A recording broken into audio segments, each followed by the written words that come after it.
Okay, so this is part of a series on how to make mistakes with the dominoes. And one of the domino mistakes I wasn't aware of was not cutting the holes in the first place. And so this is a piece of wood, as you can see, and the idea is it's going to go on my tapered leg here. This is kind of a test piece leg cut out of pine. It's not the actual ash leg that I use, but it's pretty much identical to how it turns out. So the idea is I use the domino to make a set of holes, and I'm going to put a corresponding set of holes on said leg so that it will just plug together, and it's going to give me a little bit of what's called a reveal there. Let's see, I'll get that up for the camera. So you want it there. You don't want it flush because it helps hide some of the flaws in the cuts if there's any, but it just gives you a little shadow line, helps break up your surfaces. So the distance here is really important. So the second mistake that you can do if you're not paying attention is that, as you can see, there's less wood here than there is here. There's a reason for that. And because I did not cut these out, thinking I was going to do hand-cut joinery, and I forgot that the hand-cut joinery was going to happen on the leg and not with the apron here, this piece of wood on the side. I have to do some hand-cut work here where the legs connect in the front for the drawer.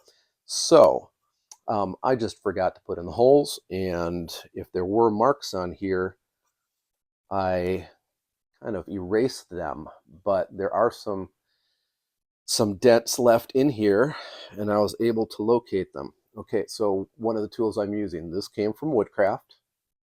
I have a local Woodcraft where I'm at, and this is about a 6-inch ruler.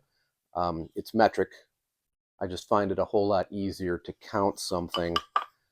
So let's say 25, 70, and 110 are the marks. These are, I can see a little bit of gloss in the sunlight here.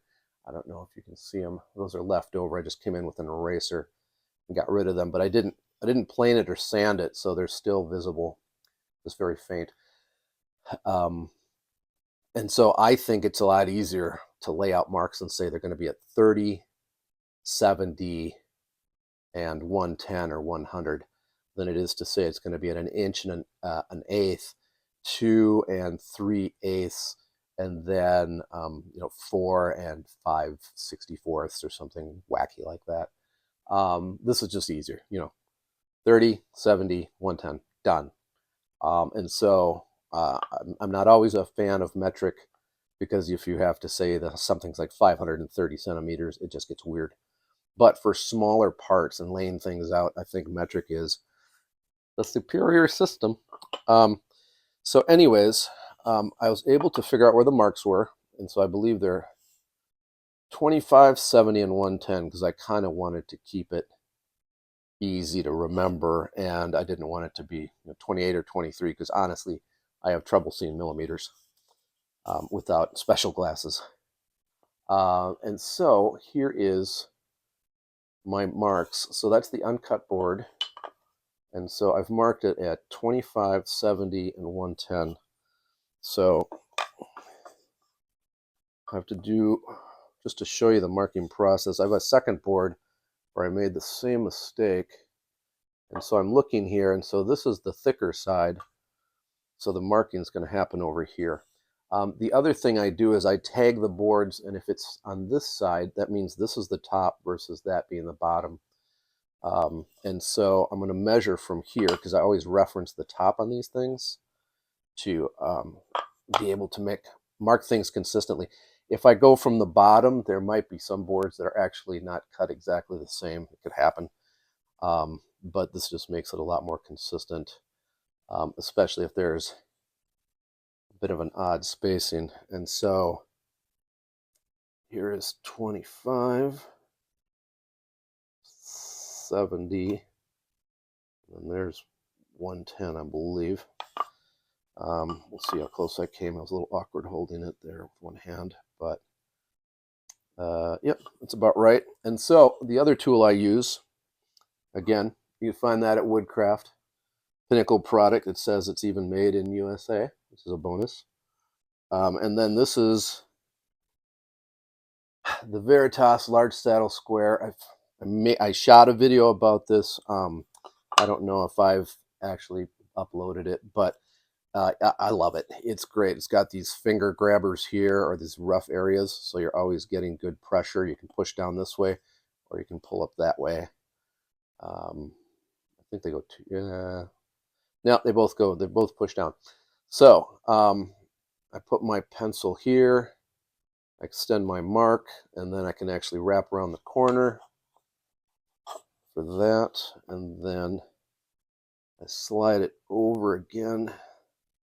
I'm using a mechanical pencil because I want that really fine lead tip.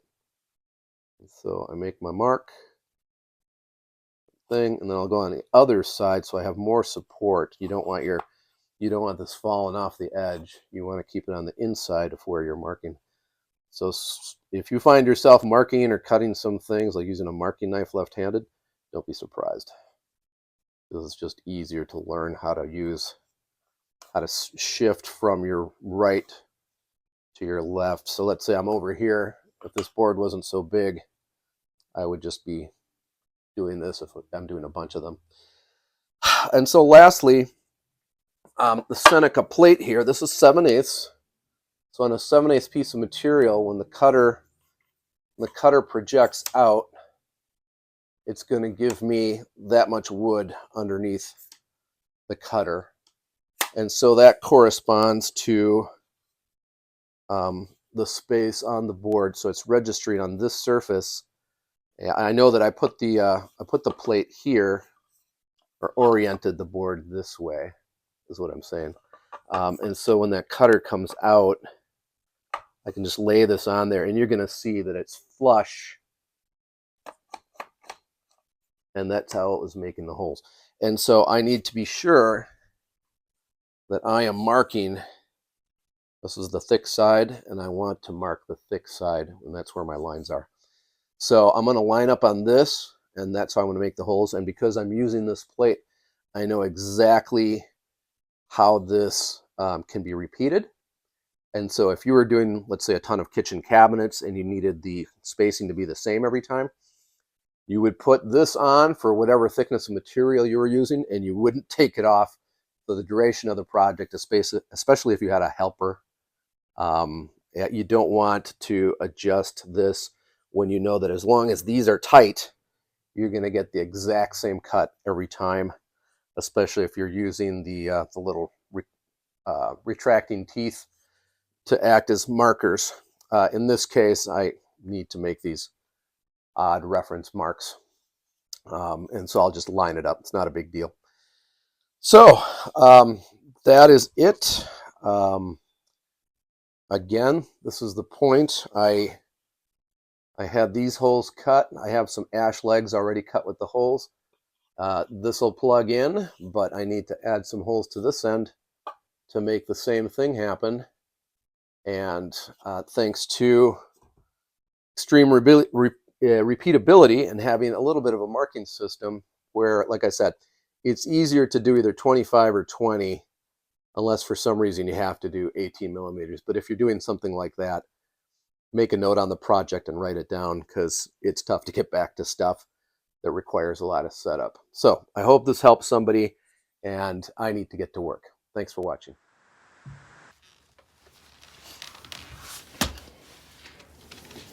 Oops, this stuff's very soft. Gotta be careful not to mush it. So this is what it looks like with an upside down Seneca plate. Measure up the scratch on the bottom of the domino with the line I marked, and here goes nothing.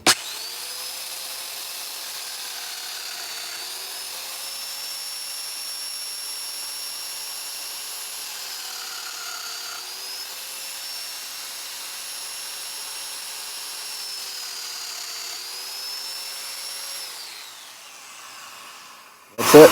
All the holes are cut. That's why the domino is a very popular tool for furniture builders. Simplifies a project or a process and accelerates it if you're paying attention.